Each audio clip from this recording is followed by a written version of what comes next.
Shane Gillis, live on stage. I'm a bit of a history buff, which, by the way, that is early onset Republican. His biggest tour ever is coming to Des Moines. You're a white dude in your 20s and 30s, and you're like, I can't stop reading about World War II. It's coming, bro. See Shane Gillis with his unmistakable comedic style. Live at Wells Fargo Arena Saturday, May 31st. Get tickets now at iowaeventcenter.com. For more, visit ShaneMGillis.com. Jason Aldean, Full Throttle Tour 2025, powered by Patriot Mobile. When the lights come on. Friday, September 19th, Wells Fargo Arena. With Nate Smith. And Ray Lynn. Jason Aldean. On sale now at iowaeventcenter.com. Jason Aldean live. Good morning. Welcome into Bigger Than 12 on Iowa Everywhere. We are in the Channel Seed studios, however you may be listening or wherever you may be watching. Thank you for tuning in on this fine weekend of Big 12 basketball. I'm Jake Brend in Des Moines, joined as always by Derek Duke in Texas, fresh off of a long day at the rodeo, I hear. It's been 2 long days for me. A little tired this morning, but it's been a fun weekend. Full weekend of music. Friday night went to go see a concert on Valentine's Day with my wife. We went to see Wilder Blue down here, and then Saturday night we went to the rodeo in San Antonio to see Turnpike. So it's been a busy weekend of music. I'm ready to kind of chillax on this nice Sunday here. Who was the first one? I know the Turnpike Troubadours. Wilder Blue, they're kind of more of a recent group. The guy that started it, his name's Zane Williams. If you are a fan of like Texas country, Red Dirt, like he's a big songwriter. And then he started kind of getting into music, had some success, I think, with one of his albums, probably about 10 years ago. But he kind of made a national scene, I guess you would say. But he's more known for his songwriting, but he started this band and they're really good at like harmonizing together. Like everybody in the band can sing, like even the drummer had 2 songs where he just sang by himself. Like, so they are really, really good. Highly recommend if anybody likes that kind of music to go check them out. Do they have a song about Freedom Tire? If they did, it would be one of the most beautiful things you've ever heard. I can honestly say that. I got to hear it. Maybe we can reenact it later. Don't know how much they cost, though. Well, this is Bigger Than 12, as always, presented to you by WealthCharter Retirement Planning and Tax. They specialize, of course, in retirement planning. That's what comes first in their billing. But they also want to help with your taxes. Tax season is coming up. So much has changed. It happens every 4 years with new administration. It's best to let the experts explain it to you. Go to WealthCharter. Tim Hawkins and his team are celebrating 25 years. It's not easy for a local business to operate and succeed for 25 years, so that shows just how good they are at what they do. Go to WealthCharter for all of your retirement planning, financial planning, and tax help this spring. You can go to wealthcharterretirement.com and schedule an appointment at their Ankeny office. We're going to dive into a loaded Saturday slate in just a minute, but we'll start with the NCAA tournament rankings that came out. Just the top 16. Aiden's got it pulled up right there. Top 4 seeds in every region. It's a lot of SEC. A lot. As far as the Big 12 goes, Houston, number 8. Iowa State, number 9. Arizona, 12. And then KU comes in at 15. Those are the 4 Big 12 schools represented. Derek, initial takeaways from the first bracket reveal. Yeah, very SEC top heavy. As far as the Big 12 goes, I think we could see some changes here with some of the numbers, but I am a little shocked to see Kansas on there as of right now. Obviously, maybe that could change. Houston and Iowa State definitely do belong in that top 10, but overall for the Big 12 to have 5 in the top 16. I forgot Tech. That's my bad. Yeah, Tech's in there. 5 of the top 16, still very impressive. Now we don't have the top spots like the SEC, who seem to have taken up just about all of them, but it's still very nice to see plenty of Big 12 teams. The conference got well represented here. Yeah, I think after yesterday, Houston definitely They're trending more towards a 1 than a 3. So I think that number 8 ranking is a little bit low for them. And Iowa State is about kind of right where I expected. I expected them to either be that last 2 seed or the first 3 seed. And I know some Iowa State fans were upset. I get it, but they're in the spot right now where if they can win out, other than beating Houston, so win 5 of their last 6 and win 1 or 2 in Kansas City, I think they're pretty dead set to be a 2, unless something completely crazy happens. Purdue losing yesterday to Wisconsin certainly helped that case. So if you're Iowa State, I mean, of course you want to win at Houston. If you win at Houston, there's some other conversations that could be had. But if you win all the other games that you'll most likely be favored in, then you'll be right in the thick of that 2-seed conversation. I was glad to see Arizona in the 3-seed conversation. I think they should be. They're certainly playing along those lines. I kind of thought they'd be a 4, though. So if they can be a 3 and hang on to a 3-seed, that will be very good. Just maybe the biggest difference in the NCAA tournament between seeds, it might be the 3 and the 4 seed. Especially this year, too. Yeah, I can agree with that. It's just funny to me how sometimes the committee factors in, or how the lack of factoring in the conference tournaments to me, because I think it's just so weird. For some teams, I feel like they're really important, and then for others, you could win your conference tournament, and it's just like, It doesn't really matter that much. And it's so strange to me to see that, because when you look at some of the other conferences, the lesser conferences, obviously, in the country, where they have to win that conference tournament just to get in the damn tournament. So it's just very odd to me to see how the committee respects the conference tournaments. Yeah, and the committees, they change. I think it's in a 3 or a 5-year cycle. So different committees value different things. And I don't think the conference tournament is necessarily about value. It's about timing.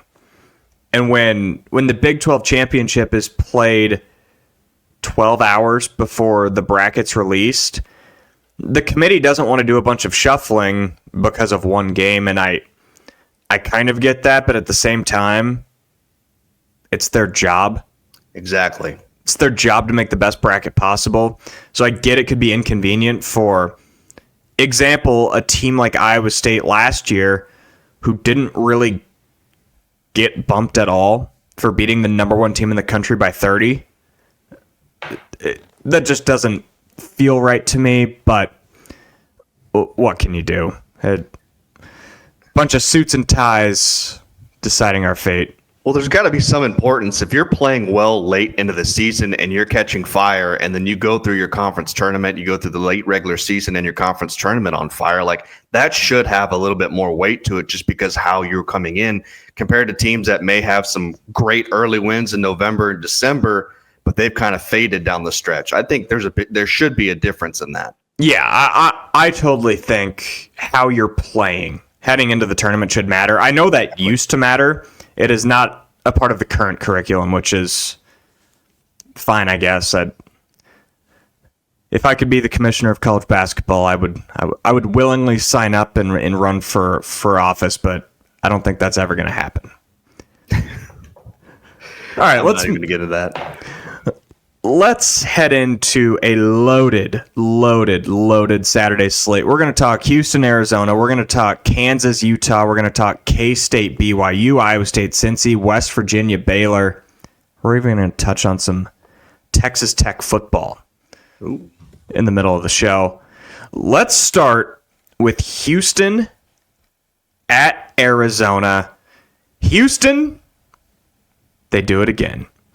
My takeaway from this game is that Arizona is still really good. I think they're an Elite Eight, Final Four caliber team, just like I said last week. They proved that in the first 30 minutes of this game to me.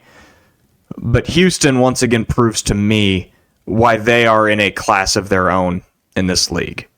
Yet another game where they win by being tough in the clutch, more resilient than the other team. They trailed by 7 with 9 to go. I was watching the game with Alec Bussey of 247 Sports at Hilton Coliseum, and we were talking about, if Houston loses this game, Iowa State wins, they're only going to be a game back. Well, after that point, when they were down 7 with 9 to go, a 16-2 run that completely changed the game. And it's nothing new. It wasn't shocking to me at all. And it also wasn't shocking to me to see the guards take over. We've seen them win games like this because of Jawan Roberts, because of Javier Francis off the bench. Well, this game, it was LJ Cryer and Milos Uzan. They combined in that stretch from when it went to 41-48 to 57-50. Those two combined for Houston 14 of their 16 points. Incredible performance by those two. Incredible performance by Houston overall, and they pick up quite the win. Yeah, and for me, I think it was just more about Houston. Obviously, we're going to talk about Arizona here in a bit too, but just for the Cougars, another massive win for them. They're clearly in control of the Big 12 Conference right now. You mentioned Newsom and Cryer, who had big games. I thought defensively, Houston played really well, and that's something that they've been known for all season long. I think they're really great. Obviously, we're going to talk about Houston being one of the top seeds in the tournament here. But I think, when you look at it, I think they are going to be one of those top 5 teams at the end of the year. Are they going to run away with the conference? I'm not really too sure at this point. I think it's still early to say, but I really liked what I saw on Saturday night for them. And anytime you go get a win against Arizona, Arizona's a great quality team in this conference. Sure, they have had their moments this season, but I think it was a really big win for the Cougars on the road. No doubt that it's a huge win. What I want to discuss is this the signature win of the season, not just for Houston, but of everybody in the conference. I laid out, just writing them down, the candidates would be Houston, of course, winning at Arizona, Houston winning at Kansas, Iowa State winning at Texas Tech, and K-State winning at Iowa State. Did I leave any off that immediately come to your mind? I don't think so. And we talked about signature win. I think you can make an argument for it. I don't know if I'm going to call it a signature win yet. I mean, it was a big win for Houston. There's no doubt about that. But as we'll get here to a bit, it didn't really clinch anything for the Cougars. I think a signature win to me is going to be the one that does it for them for the regular season title. And don't get me wrong, when you go beat a top 15 team on the road, it's a big deal. And, but in the grand scheme of things, it didn't clinch them a Big 12 title or a regular season championship just yet. We still have some big games left. Who knows what's going to happen down the stretch. It's not necessarily Houston's just running away with it. Clearly, there's still some games left on their schedule that they have to get through. See, I do think it's the signature win of the season.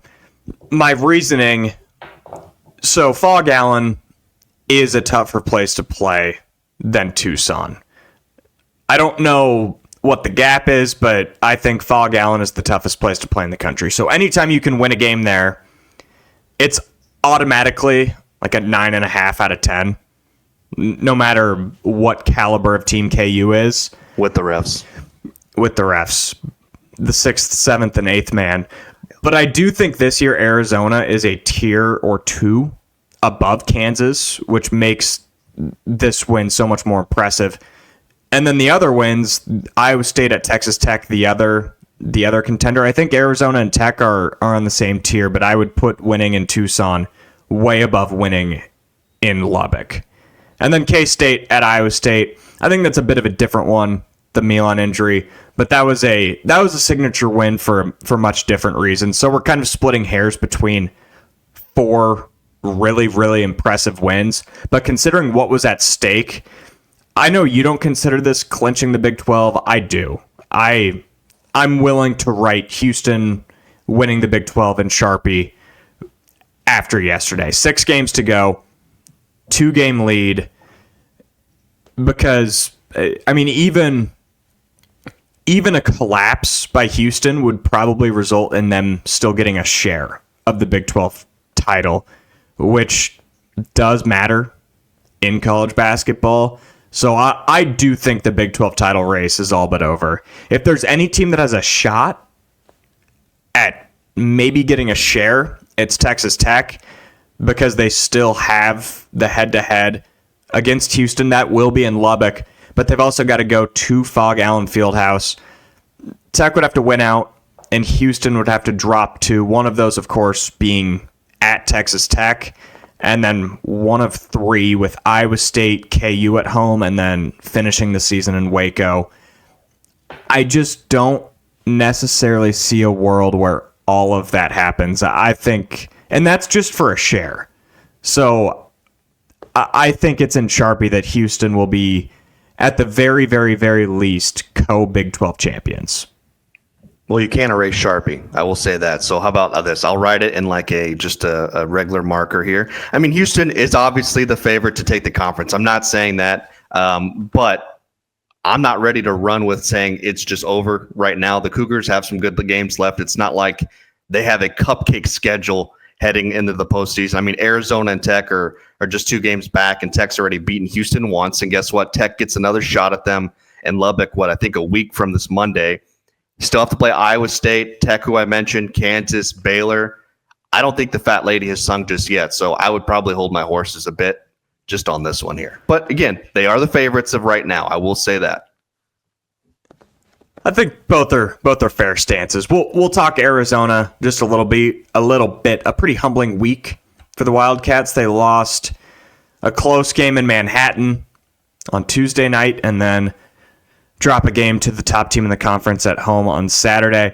I think their Big 12 chances are pretty much done, barring a win in Ames and Lawrence, and then also a lot of help the other way. But I don't think this changes their ceiling in March. What I need to see from them to still feel great about them, they just need Caleb Love to rein it in a little bit. I know he's a great defensive guard. He's a microwave type player, but he just hasn't been consistent enough the last month. I mean, outside of that overtime against Iowa State, he really hasn't been great. And Anthony Del Orso, a starting guard, hasn't reached double digits since January 25th. They've gotten a lot from their bench, which is great. Carter Bryant, the freshman, has been awesome. But I think they just need a little bit more consistency out of their starting backcourt, excuse me. I thought you were going to bring up the shot there for a second, but you didn't. And he has been struggling as of late. I will say that. And you called it a humbling week for Arizona. It certainly has, because Arizona's a team we've been talking about as a solid contender for the last 2 months. They lose back-to-back games against Kansas State and now Houston. I mean, the last time I had to look at this, the last time they lost 2 games in a row, you'd have to go all the way back to November when they lost to Oklahoma and West Virginia. I think it was in the battle for Atlantis, the tournament there. So, and it doesn't mean Arizona's not a good team who can't do anything come March. They're still a great team who can make some noise when it matters. And the last 2 games for them have been really rough, I felt like, offensively. I will say, like some other teams in this conference, they've still got some tough games left on the schedule.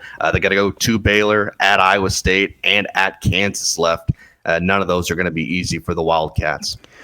My main concern with them is still the late game stuff.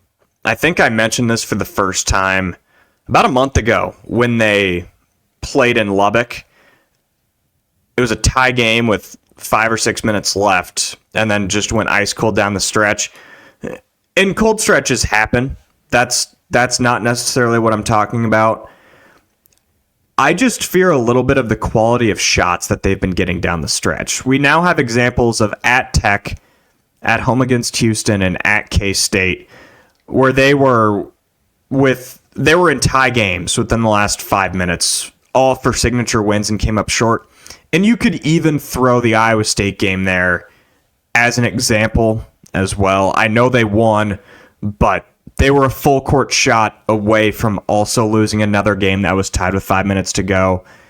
I think a lot of that needs to just come on Caleb Love being better about getting his head down, getting in the rim, creating for others, and not settling for really tough 3-point shots. But at the same time, those 3-point shots, when he hits them, they're daggers. And they're shots in March that can break the other team and win your team a game. But I think that's my main concern for Arizona heading into March is when they're matched up against that 14 seed, up 3 with 4 minutes to go. How do they execute their late game stuff? Because if they can do that, they're Final Four caliber with the quality guards they have and how Visar off the bench has really come into his own.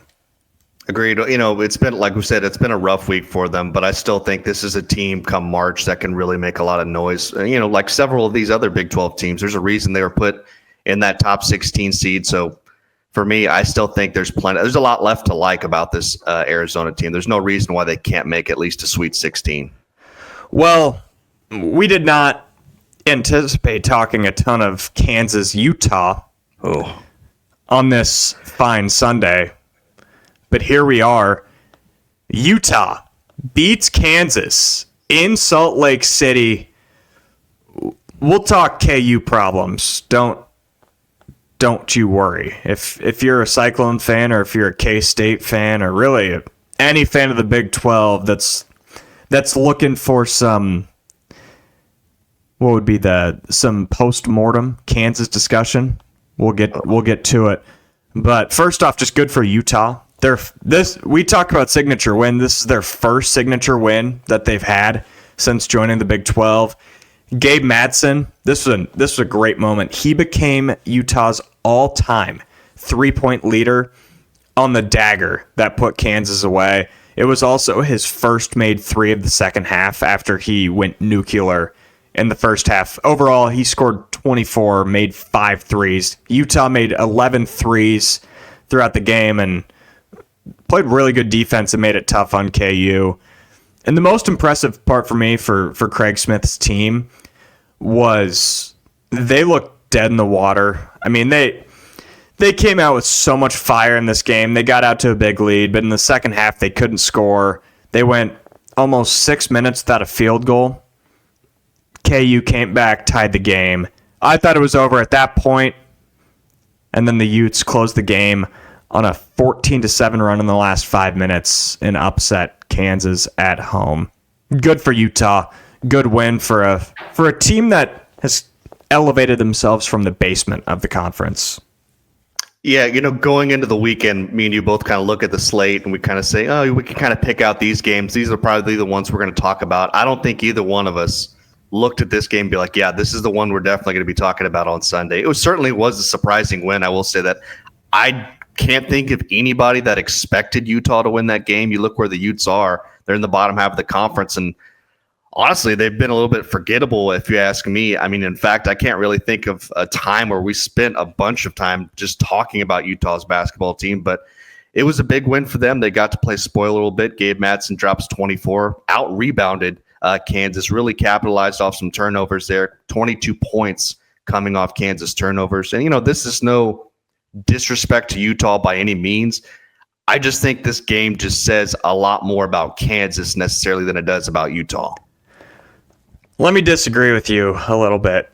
You said that this was a surprising result. I thought it was. And I disagree.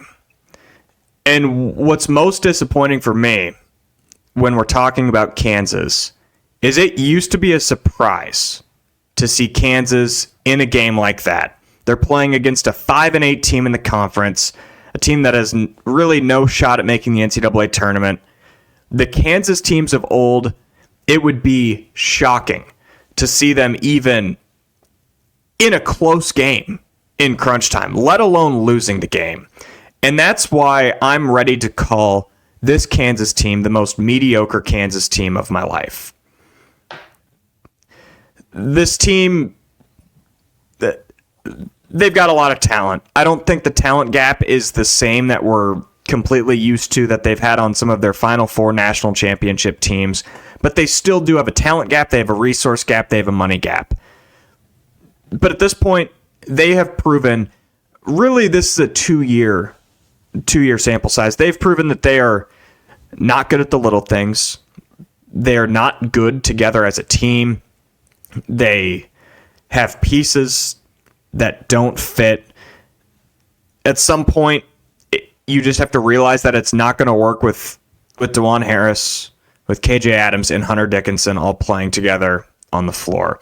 It's so similar to the problems that we were talking about with Iowa State when Milan was out.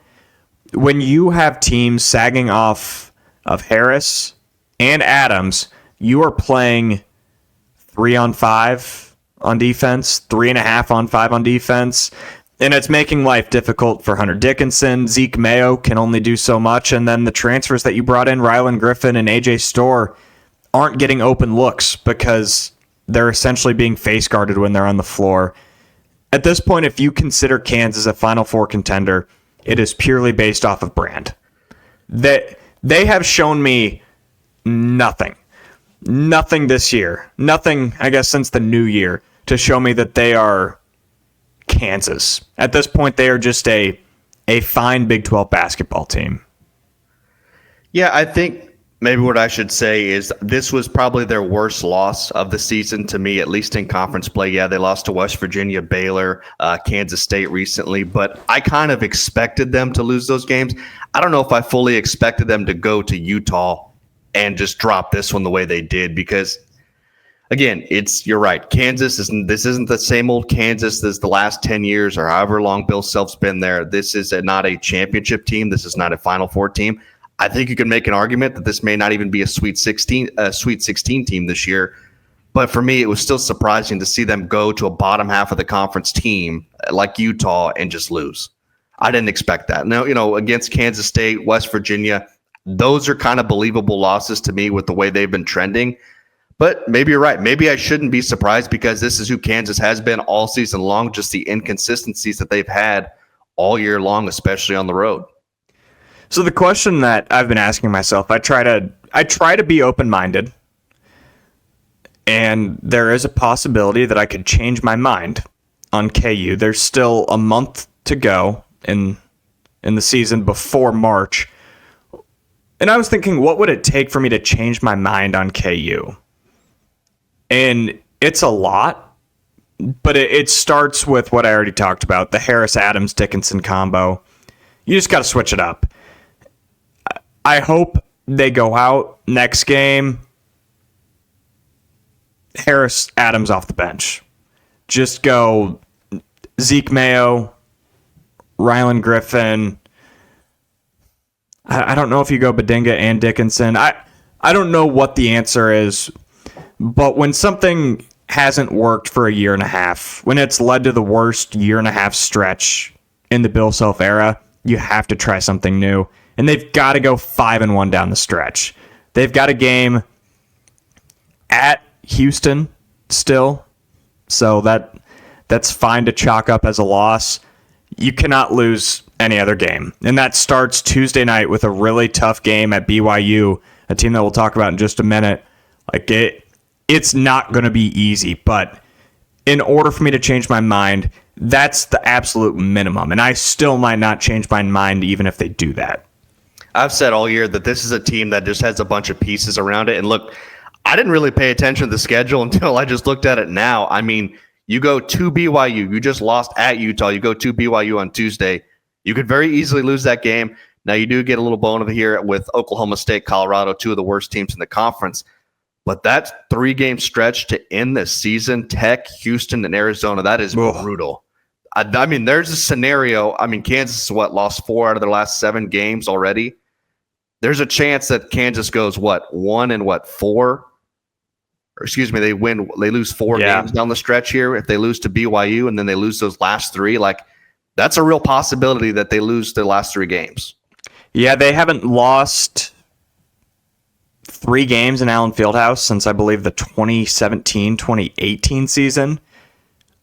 That could come to an end this year. Tech and Arizona are better teams. They're going to have to do it in Lawrence, but those are certainly losable games. They've got 4 losable games on the schedule right there. And with how they're playing, it would not shock me to see them lose 2 or 3 of those 4. And if that's the case, you're talking 5-6 seed territory. And that's uncharted waters for KU. K-State at BYU, the Kansas-Utah schools are kind of just trading places Saturday and Tuesday, both both out in Utah at the same time, flipping who they're playing Saturday, Tuesday. K-State's 3-week stretch as the best team in the entire sport comes to an end. The Wildcats come down to earth a little bit, 41% from the floor, 29% from three. Doug McDaniels, great. He stays hot, 22 points. Just didn't get much out of anybody else. And then it was an impressive performance by BYU in a great atmosphere. They assisted on 18 of their 27 buckets and had 41 bench points. Do you want to start with BYU or K-State on this one? Probably start with, I kind of want to talk about Kansas State here. I mean, just what's going to do there for their tournament chances here. I think that's probably where I would lean. For me, I don't think it was necessarily the knockout punch for them just yet. I saw when Joe Lunardi did his bracketology a couple days ago, Kansas State did make an appearance on there, being I think they were the 17 right out of the tournament in that next 4 out. So now this is not where Kansas State wants to be by any means, but at least they were starting to get in that conversation, because a month ago they were nowhere to be found at all. Even a couple weeks ago they were nowhere to be found. But now the time for error is completely over. I don't think Kansas State can afford another loss from here on out during the regular season. And when you look at their schedule, like there's not a lot of meat left to it, except for their final game of the year against Iowa State, I believe on March 8th. So it's pretty much going to have to be a win or go home mentality from this team from here on out. No, they can do it with the schedule, but you just never know. I don't know. I thought Kansas State was going to win this game fairly easily, but just didn't turn out that way on Saturday. Yeah, you mentioned margin for error. The margin for error has shrunk completely. And the margin of defeat in this game doesn't help at all either. A 15-point loss will be viewed differently by the metrics, by the committee, than a 4-point loss. I think they can probably afford one. Actually, I shouldn't say probably. They can maybe afford one loss down the stretch. 2 would be stretching it, but it is a weak bubble.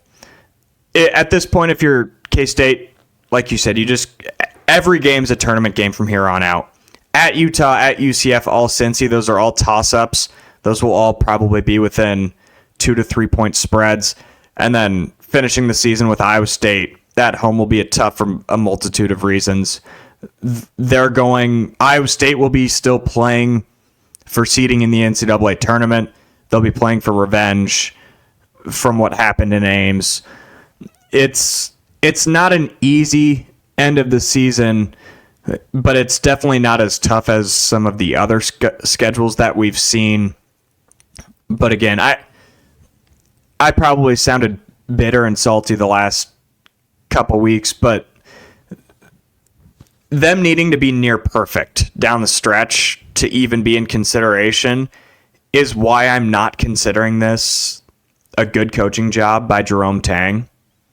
Because everyone's saying, oh, look at what he's overcome. Look at how he's rallied his guys. What's he rallied his guys from?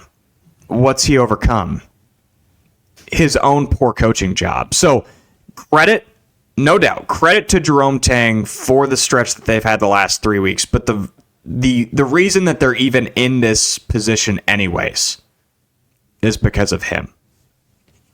No, you're right. It's 100% on him. There really hasn't been any secret to that. It's been on Jerome Tang. It's they've really had a tale of, I guess you would say, of 2 seasons or 2 halves, I should say, because you're right. At first, they look like one of the worst teams, or at least a bottom 3 team in the conference early in the season.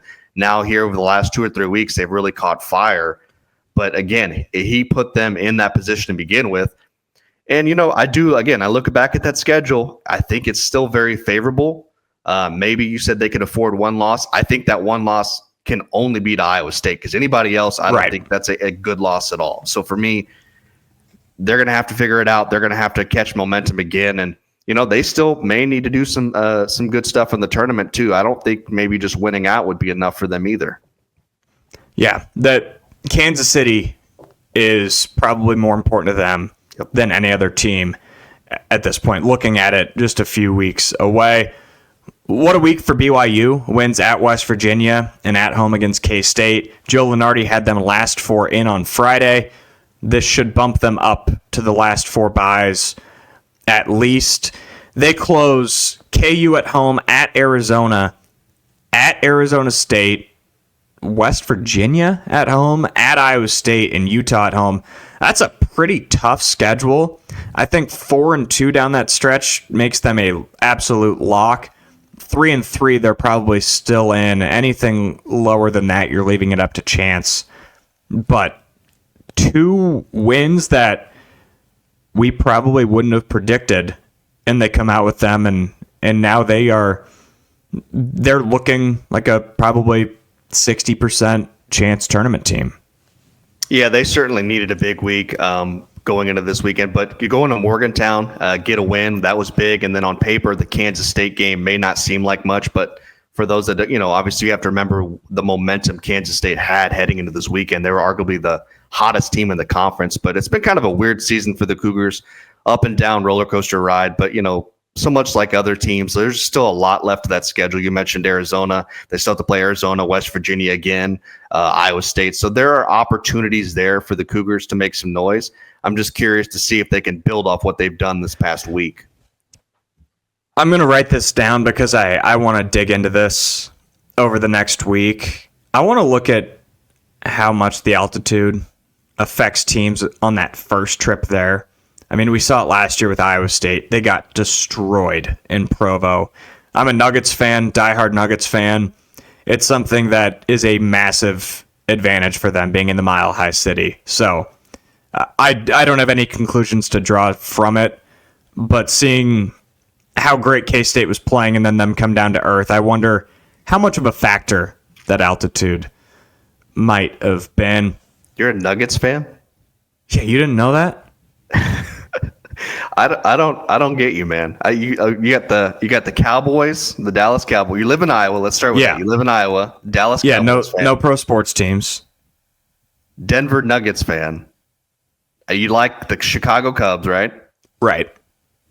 And then the Blackhawks for the Blackhawks. Okay. Yep. So I inherited all of my dad's teams, but he's not an NBA fan. So I was an NBA free agent for my whole life. I kind of just followed players. I became like kind of a Bulls fan when Fred Hoiberg went there, and then I hated how mean Bulls fans were to Fred, so I ditched them, and I was a free agent. 2 of my best friends, family in Colorado, Nuggets fans, and when Monte Morris, I guess I was already kind of like a half Nuggets fan. Like I'd watch a lot of games, but I wouldn't say I was a fan. And then when Monte Morris got drafted there, I went all in, and I just ended up lucking into the best player to play basketball since Michael Jordan. It's pretty incredible. We'll have to talk about that. It's just such an odd spread to me, but I know it is an odd spread, but that's what happens in Iowa. Like I'm certainly glad that I'm not an all Chicago sports fan, because being a Bulls and Bears fan right now would suck. Sorry, Aiden. When I went to Iowa the first time, or I think the second time, I just noticed how many different hats I saw. We're kind of going off the rails here, but one day I would like to talk about how people there pick their sports teams, their pro sports teams, because I think it's fascinating to me. That'd be a good CW pod, maybe. For sure. All right, we'll talk Iowa State in just a second. First, I'd like to give a shout out to our friends at Freedom Tire. Man, the roads have sucked up here lately. I don't know if you've seen any pictures. We got probably 6 inches of snow on Wednesday. It's just nasty. It's not fun to drive in. Freedom Tire is your place to get tires for this road. Don't be driving on these roads in bad tires. It's a bad idea. It's bad for everybody involved. Go to any of the 5 Freedom Tire locations. 1 in Ames. There's 1 in Altoona. 1 located on Fleur Drive in Des Moines, West Des Moines, and then you can head over to Hickman and Urbandale. Quentin Crowner and his team, big Cyclone fan over there. I'm actually due for an oil change, so I'll be in there this week or next, and I'll be in and out. I'll probably spend 20 minutes there. That's how good they are at Freedom Tire, thanks to our friends for supporting Iowa Everywhere. Again, they're a locally owned business. Iowa State makes it 3 wins in a row, all by double digits. beating Cincinnati in a game that was much closer than the score indicated. And man, this is just a weird game. Cincinnati shot way above their season average from 3 and did make it a pretty interesting game. But Iowa State won this game on the offensive glass in the second half. Total rebounding was 23-9. Iowa State, this is all in the second half. Offensive rebounding was 10-2, and second chance points was 13-2. That was the game. Yeah, I was keeping up with this one on my phone, and for Cincinnati, they did put up a great fight in the first half, but when Iowa State took over in the second half, I'll give some credit to Chisel James, who put a show. He dropped 25, and you're right. Cincinnati shot lights out, really, in this one. I was very impressed with the way they shot the ball, but gosh, I will say it is so nice to see Curtis Jones feeling like his old self when he can come off the bench and give you 20-plus like you would do normally all the time pre the Milan injury. But you're right. Where this game was won was on the glass. Iowa State out-rebounded Cincinnati 37-19, which was huge, especially in the second half. They really outworked them. And I thought Iowa State shot well from the free throw line, which is at times they have struggled from there. But, there are still some things that have to be cleaned up. The turnovers, for Iowa State had 18 of them on Saturday, but luckily it didn't cost them too much with the way they played defense. And you're right, this game boiled down to Iowa State being the better team in the second half, and it was because of rebounding. Cincinnati shot the ball great, but Iowa State did the dirty work to win this game. And speaking of dirty work, and I know you're going to mention it too here, I think the refs need to be cleaned up here. It was a total ref show at times. The refs completely lost control of this game. So the first half, I know a lot of Iowa State fans were pretty unhappy with how it was officiated. I didn't notice anything too out of the ordinary. I just thought they were, I don't know. I didn't think there was anything too crazy about how the game was being officiated until Keyshawn Gilbert got teed up. And to me, that technical seemed more of like an ego type technical than anything. It should have been a warning, but that certainly set the tone for the rest of the game, because after that point, after halftime, TJ Otzelberger talked to the lead official. He's slipping my name. He's slipping my mind for just a second. Talked to him for about 3 minutes on the court in front of the Iowa State fans. That decision proved to be the right decision, because he got booed walking off the court. And then the second half was a powder keg towards the officials. Of course, whatever TJ said changed something in how the refs officiated the game, because Iowa State got pretty much every single call down the stretch. Almost every single call in the second half. It was a master class by Otzelberger. That is such a great video there. That is awesome. Yeah, and you're right. Sometimes you have to play these Jedi mind tricks with these officials to have it, be called a certain way, or if you have to make something aware to them. It's the same thing in football. You can start preaching about, hey, this guy looks like he's offsides, this guy's holding, whatever it may be, and you kind of get the refs to start looking at certain things that you want to be looked at. And I think TJ did a great job of kind of working his way with the officials there. I've got some video of Jizzle James from yesterday. I just want to talk about him for a second. 25 points. None of them were really easy shots at all high degree of difficulty. And he's a little guard. He's listed at 6'1", which is the same height as Tamin Lipsey, but he's not as sturdy or as built as Tamin. He's really just a little guard out there. And the way that he was creating separation, incredible. He's now averaging just under 23 points a game over his last 4. I don't really have much else on that other than I was really impressed by that player who, by the way, is only a sophomore. Really good player. Really good young player. Yeah, first of all, we're talking about some of this camera work. I don't know who's doing this camera work. It looks absolutely fantastic here from the video we're seeing. The other thing is, keep talking about the refs getting teed up. It just makes me think of two guys. So the way we're talking about people getting teed up here. Ooh, yeah. The ref needs to go to Game Day Men's Health if he wants some more tea. Handed out 5 yesterday. Jeez. 5 technicals. That's the most I think I've ever seen in a game that I've covered. It's got to be the most this season of the Big 12, right? I can't think of any other game that had that many. And it was what was chippy, the Texas Tech game? Was it last weekend? The Houston game. JT Toppin got ejected right away. Yes. That one's the one that McCaslin got ejected. Yeah. And that's the thing is 5 technicals to me makes it seem like it's this super chippy game. And it wasn't. Every Big 12 game is chippy in its own right. This game didn't feel overboard to me at all. And the timing of the technical by Wes Miller also changed the game because that led to a 7-0 Iowa State run in less than 50 seconds. That was the deciding factor of the game. Did Miller earn the technical? Maybe. You could argue that. But what you can't argue is that the timing was absolutely fatal for Cincinnati. We'll talk West Virginia Baylor for just a couple minutes. I know a lot of Iowa State fans probably watched this game because it took, the entire first half of the Iowa State game for it to finish. Baylor wins in overtime. Both teams that I think are pretty similar. Both of these teams feel like 7 to 10 seeds that, I don't know. I don't see them doing a bunch of damage in March. No, both teams to me just been up and down this whole season. For West Virginia, at least, I guess you could say both teams have really had a case of the injury bug at times. I thought this was really a good game by both sides.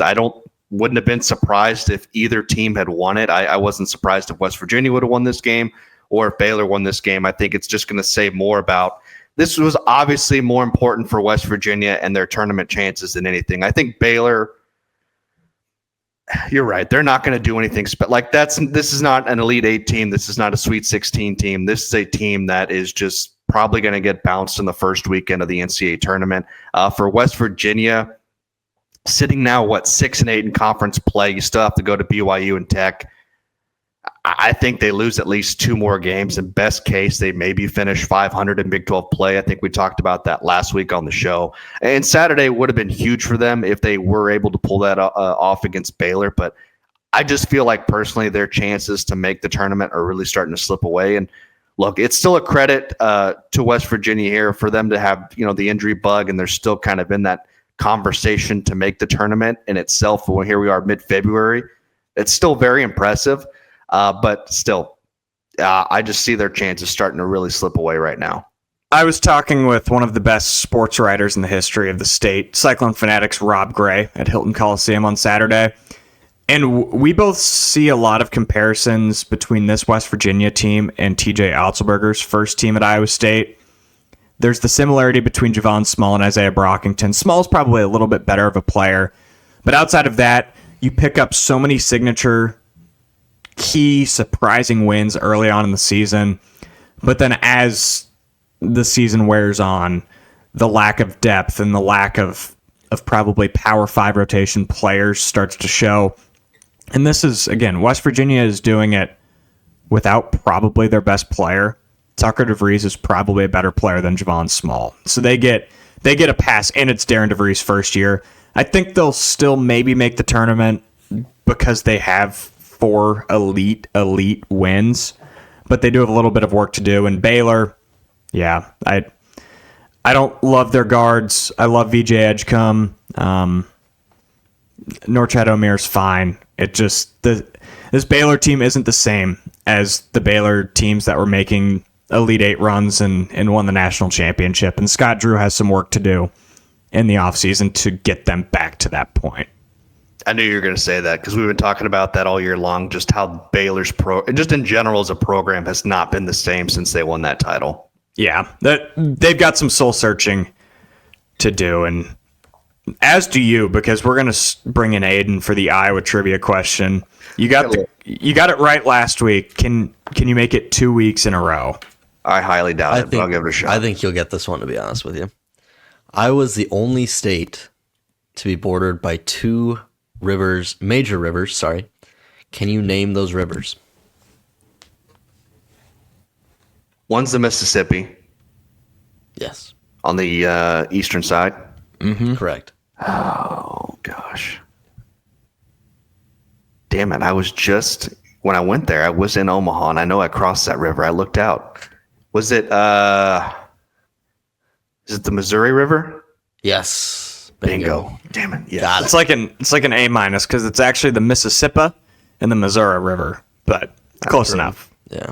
Close enough. say that. No, that's back to back for Mr. Duke. Congratulations. I'm not gonna lie to you. I only know that because of listening to Cyclone Fanatic. I think they had the Mississippi. What is it? What's the distilling company out there? Yeah. Distilling. I think it's just called Mississippi Distilling Company. Okay, Yeah, I remember that. River. Mississippi River. Yeah. Yep. Yes, I remember because of that, and the other one was because the last time I was there, I drove to Omaha, and we were on the river. We actually talked about it on this show anyways because of the RAGBRAG question a couple months ago. Do you remember that? I know. The bike ride across Iowa where you dip your back tire in the Missouri and you dip your front tire in the Mississippi? I think I would just float the river. I'd just float the river. You'd float the river? Yeah, I don't know if those are rivers you want to float, but Probably not. But I'd rather try that than try to ride it all the way across the state. I'd like my chances on the river. that's fair. You want to talk some football? Let's go for it. So I don't know how many people have read this. ESPN released an article on Texas Tech and their NIL investment for the upcoming football season. 17 transfers have been brought in. 7 of them rank in the top 75. Tech's class overall ranks second in the country. They spent over $10 million. $10 million to front load these NIL deals before it goes in-house in the summer, essentially, without getting too into the weeds. And head coach Joey McGuire said, quote, "They're pushing their chips all in." When you push your chips all in, what should realistically be expected of Texas Tech in 25?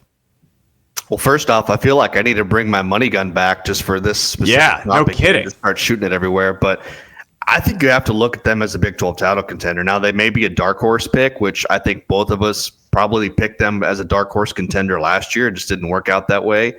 Baron Morton, who I mentioned many times on the show, comes back. And for those who listen to us know how much I respect him because I think he's extremely underrated as a quarterback. 3 offensive linemen coming back. They brought in some great pass catchers from the portal and really filled up their defense, I think, which is an area of weakness for them last season. They filled their defense up with portal guys as well. I like what they did up front on the defensive line. I thought they were really aggressive in pursuing these players that they brought in. I mean, on paper, I think you have to look at this team as a Big 12 title contender. Now, where you rank them probably can be up for debate. I think they're definitely going to be in that top 5 or 6 conversation. Now, will it work out that way? We'll have to wait and see because there's always surprises in the conference. And whether they're good or bad, there are going to be surprises. I think Tech should be in the title hunt, but sometimes you may have all the pieces to the puzzle, but they don't always come together like you would like to because, again, when you bring in this many new faces, this many new bodies, sometimes teams don't gel right away. So you might have a couple games early in the season where it doesn't look like a great product, but maybe towards the end of the season, they start coming together. I'm taking the position of the boosters and the diehard fans. I'm pissed at anything less than making the Big 12 championship. Anything less than a Big 12 championship appearance is a disappointment. To return Morton, to invest that much, not only money-wise, but the scouting that they did throughout the season to identify players that they want if they enter the portal. And they said in that article the amount of players that they spent time scouting that didn't even enter the portal, like it was a 20% hit rate.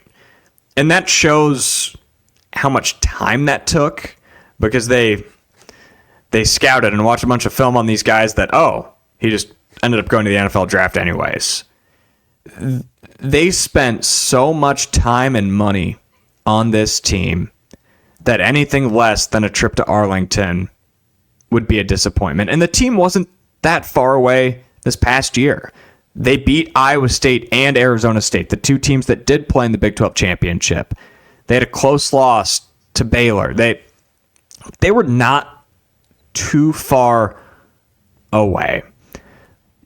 But we should probably talk about the other side of the coin.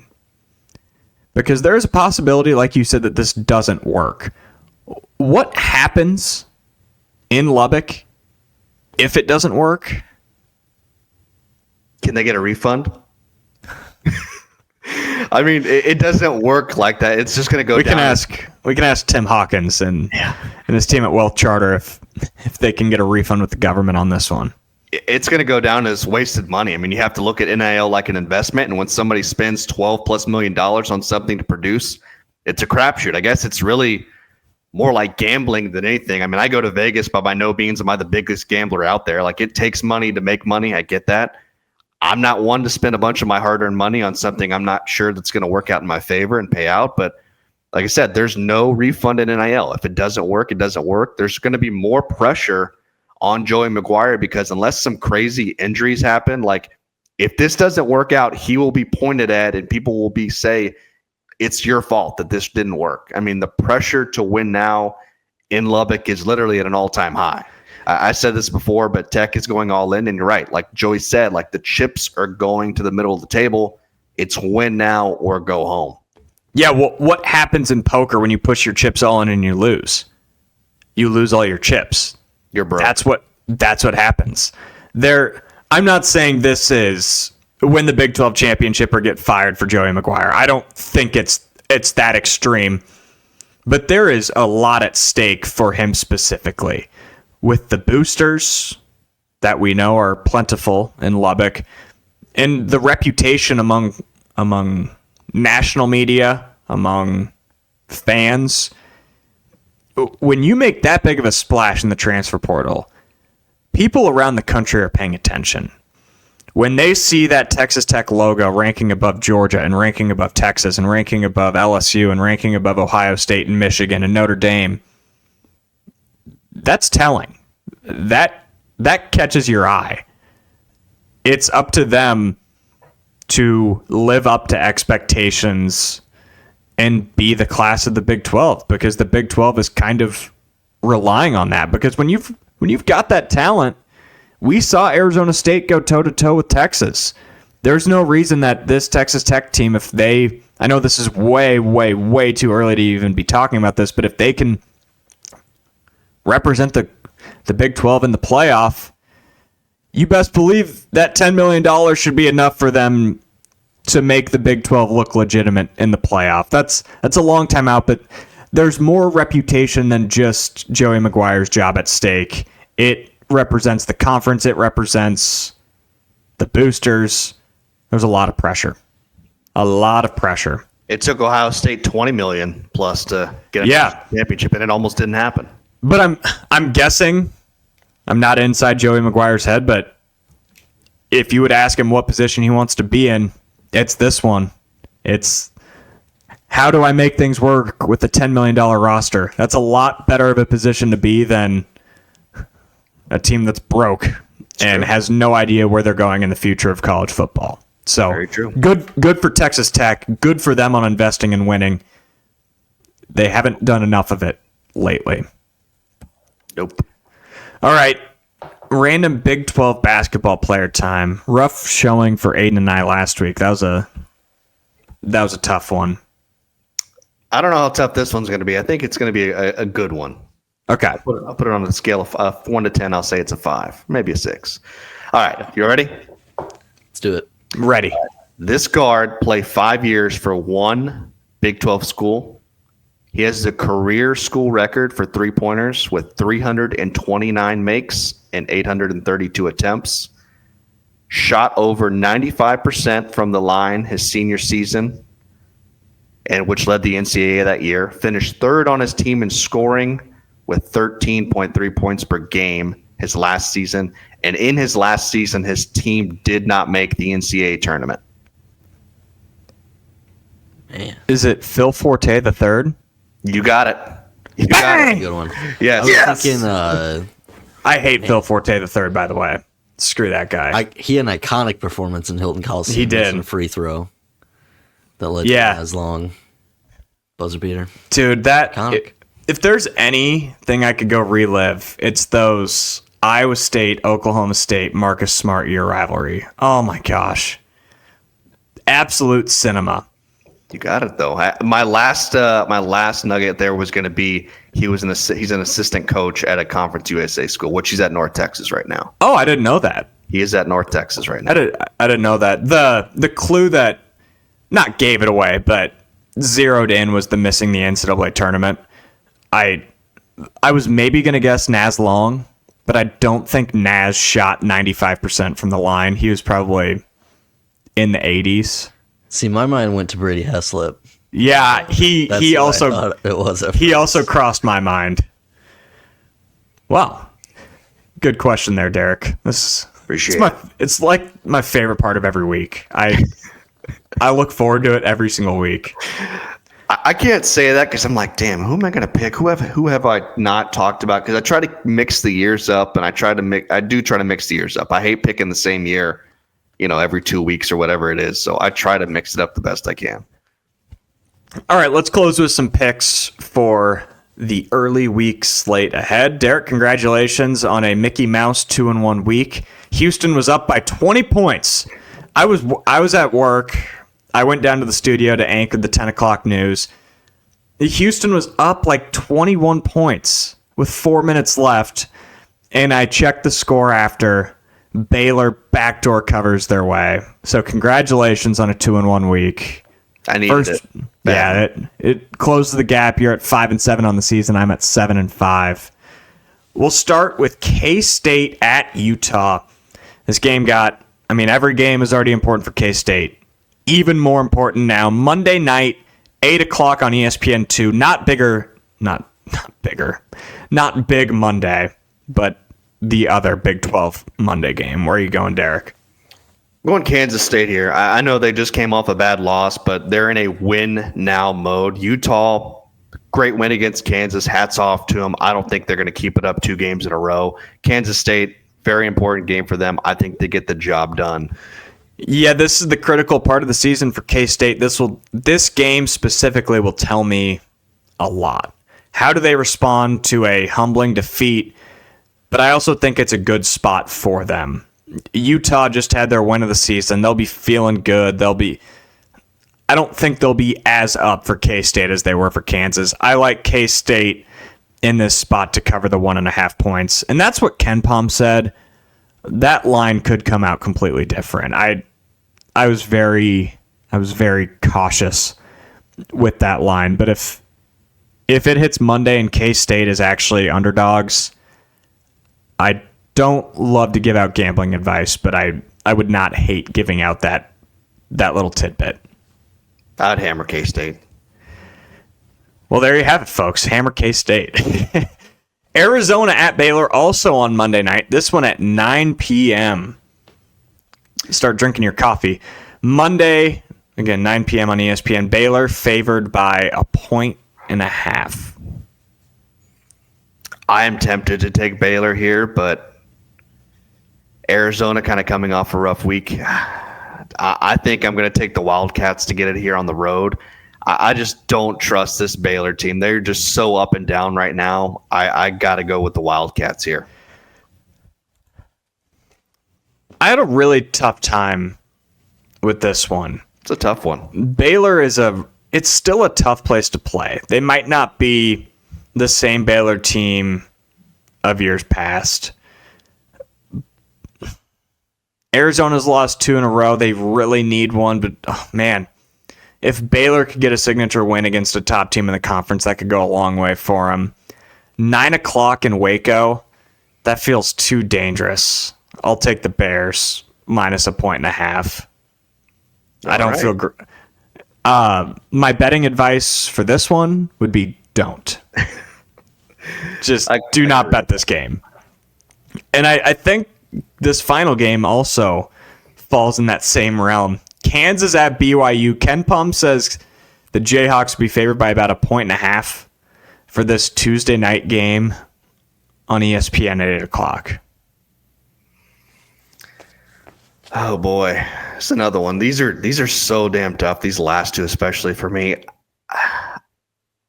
I want to pick BYU here. I really do.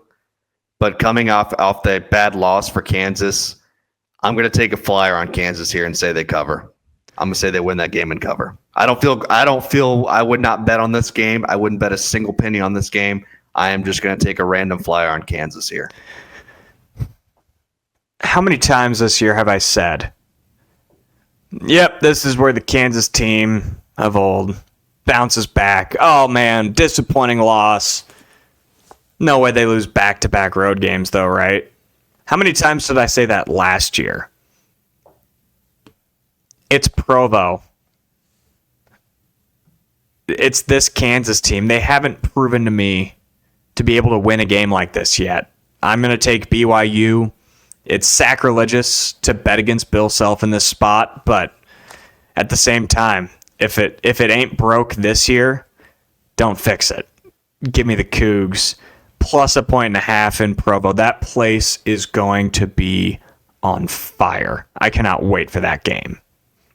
Yeah, I just took a flyer. I don't feel confident in that pick whatsoever. I'm just going to bet on Kansas not dropping back-to-back games like the way they did. So I'm just taking a flyer here.